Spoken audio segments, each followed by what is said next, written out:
I basically made music all of my life.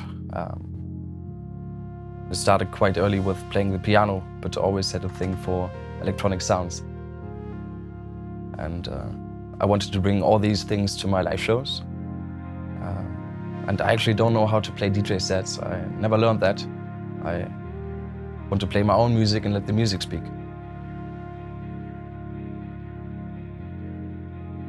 Hi, my name is Ben Böhmer and I'm going to show you how I play live. But first, what is playing live? It's a method to rearrange and recreate my own music. I'm using a digital and analog setup to affect all these little elements of my tracks.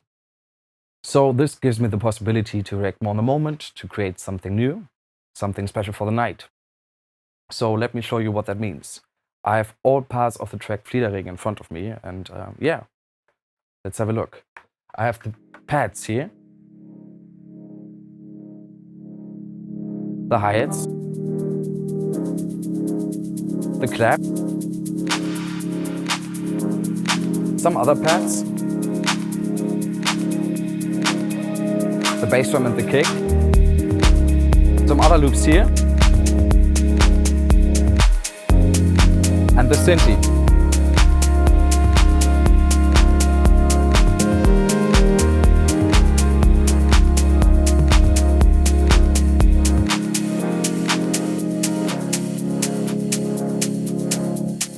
Yeah, let's have a look into Ableton. I will show you all the tools in detail, but let's first dive into Ableton Live. So each channel has one element of the track. As you can see, here's the bass drum. I'm gonna play that. Or here the clap. And each scene is one part of the track. So I have the intro here, I have the drop here, for example, the outro. And yeah, so I can go step by step through all these parts and elements to create the track. I also have the diva here, where I play some live melodies, or I just send some melodies into the synthesizer. I'm gonna explain that later. And I also have a group to make transitions, and another group for some drum samples I like to use, but I'm gonna explain that later. I really love to use Ableton Live as it's a very intuitive way to prepare a live set. Ableton Live was actually made to create live sets, and in this session view, you can create everything vertically, and you have a great matrix to have a look on everything what is going on there. So it's pretty comfortable to have all these different parts in front of me. For example, a DJ has one file, and I can play with all these things separately. On each channel are some effects. I don't go crazy with effects. For example, on the bass drum here's a low cut or a high cut, which sounds like that. And for the bass, I have also a low cut. For this bass line, it's also pretty nice to add a delay, which I have here. And yeah, for the theme, I have pretty much the same. Also some delays and reverbs here. My analog reverb, the Eventide reverb, I'm gonna explain that later. And yeah, these are the effects I'm using on each channel. But I really love to work with send effects. For example, I have a really long reverb tail here with a decay time of 7 seconds and a little saturation. It has a really nice reverb tail, and it's also nice to make some transitions and big build-ups. I like it when it's really long. Also some delays and the Eventide reverb. On the second send, I'm using just a simple ping-pong delay. And on the third send, I'm working with the Eventide space. On my master, I just have an equalizer to make some low cuts. I have a glue compressor to make it more tight, and a limiter. As I don't master my tracks, I needed to make a little master change to make everything more tight. I also play with the diva. This is my synthesizer where I play melodies, or I just send melodies inside. Here you can see the MIDI notes. And to make it more tight, I also have a compressor here, a little delay, and a sidechain, which is sidechain to the kick. Here I have a group, a transition group. I'm gonna explain that later, but it helps to make easy transitions. In this group, I have some signature loops, which I'm controlling with the Archive Media Mix. So here are basically just some loops.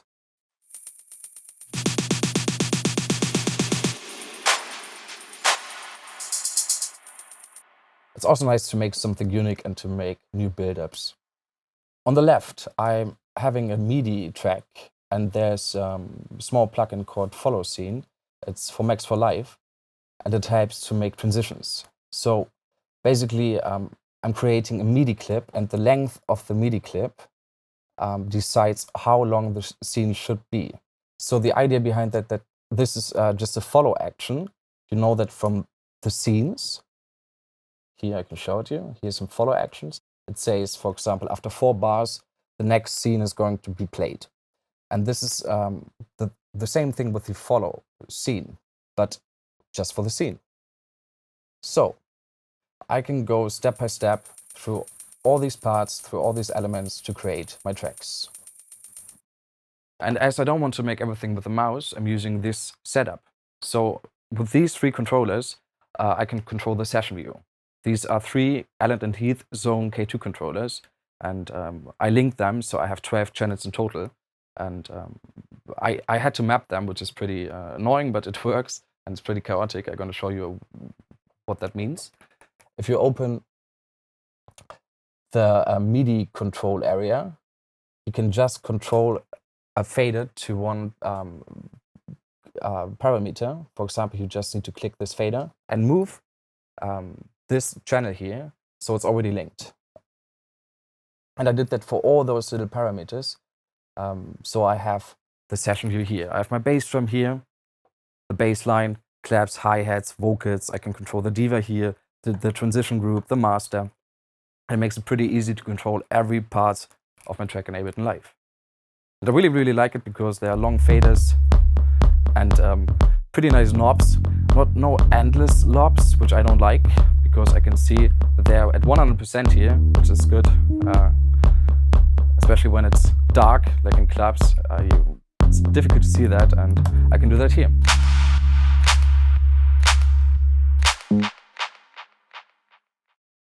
Let's move forward with my keys. I'm using the Korg Melodic XD, but I'm not playing with the analog synthesis.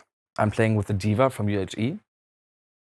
As I produce almost every electronic sound in my productions with the VST Diva, it was kind of obvious to me to play with that sound live. So I basically just use it as a MIDI controller. I know there are cheaper ones, but I really like the layout of the synthesizer, and the knobs are great. And you even have all those names here, cutoffs, LFO, rate. So it's actually kind of nice to have a digital synth completely mapped on that thing. So for example, I have the cutoff here, some white noise, the LFOs,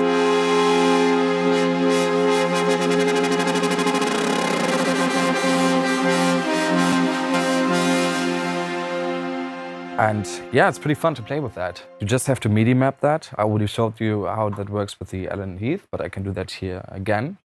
For example, if I want to map the glide, I just click on the glide here and the Diva and just move one button here. I take this one. So it's linked, and the glide.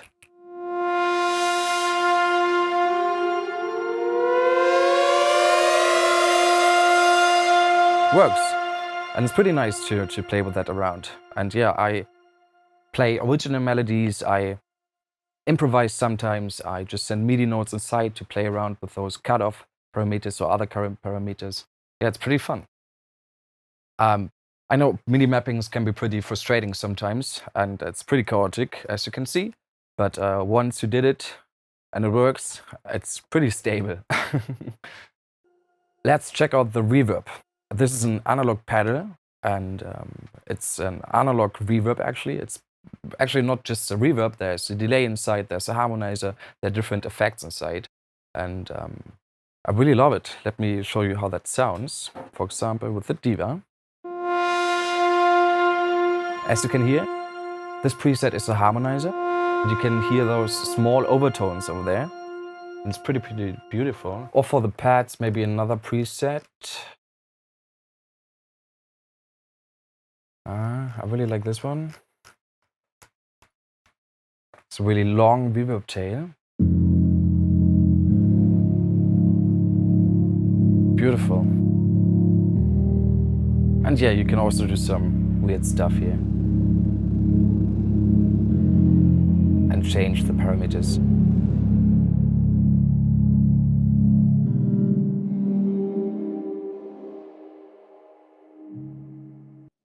As you can see, the sounds are really beautiful, and there's a big advantage that you save CPU, because it's not a digital reverb. And yeah, let me show you how I connect it with Ableton Live.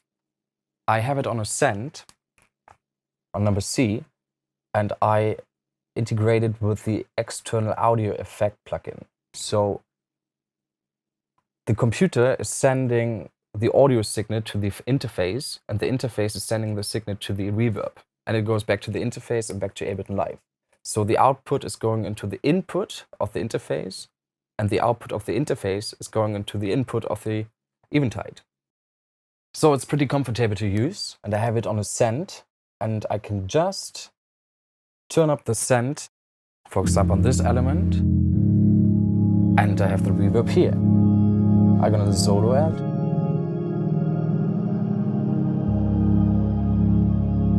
So, let's move forward. This is my Archive MIDI mix. It's basically a loop machine. I have 8 drum loops. It helps to make something unique in the moment, to make some new transitions with a classic snare roll. And these clips are looped the whole time. So they start in the beginning, and I just turn them up at the moment I need them. So let me show you how that works. I'm gonna play the intro of Fliederregen without the snare roll,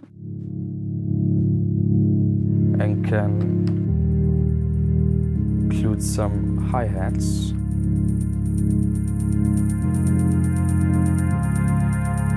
Or a nice clap.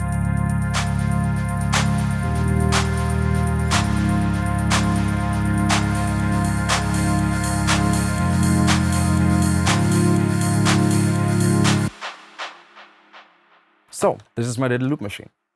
These were all my tools, and now I will play a little session so you can see how I make a transition.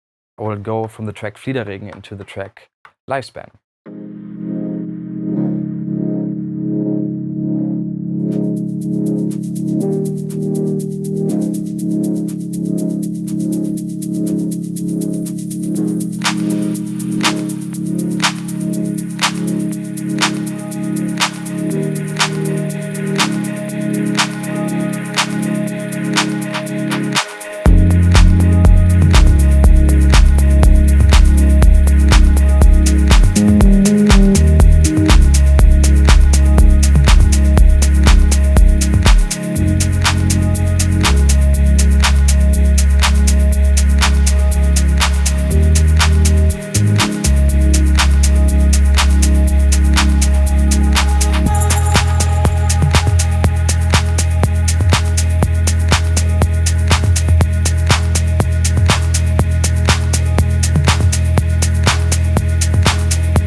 So let's have a look into Ableton and see how the transition was made.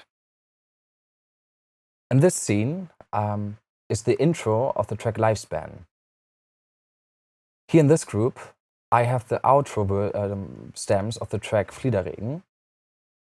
And by the way, if I start this scene, the BPM is automatically changed. There's a code you can use. You just use the number and the letters BPM and a semicolon, and the BPM is automatically changed.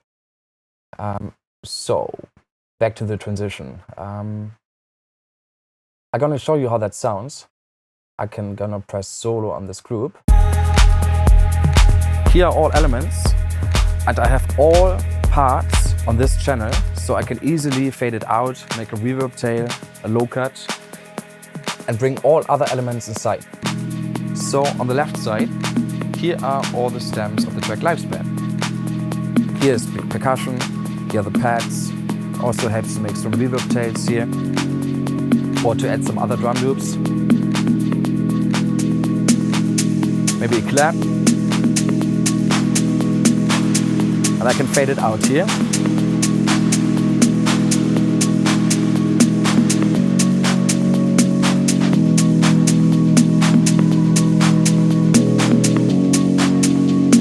And bring the track Lifespan inside.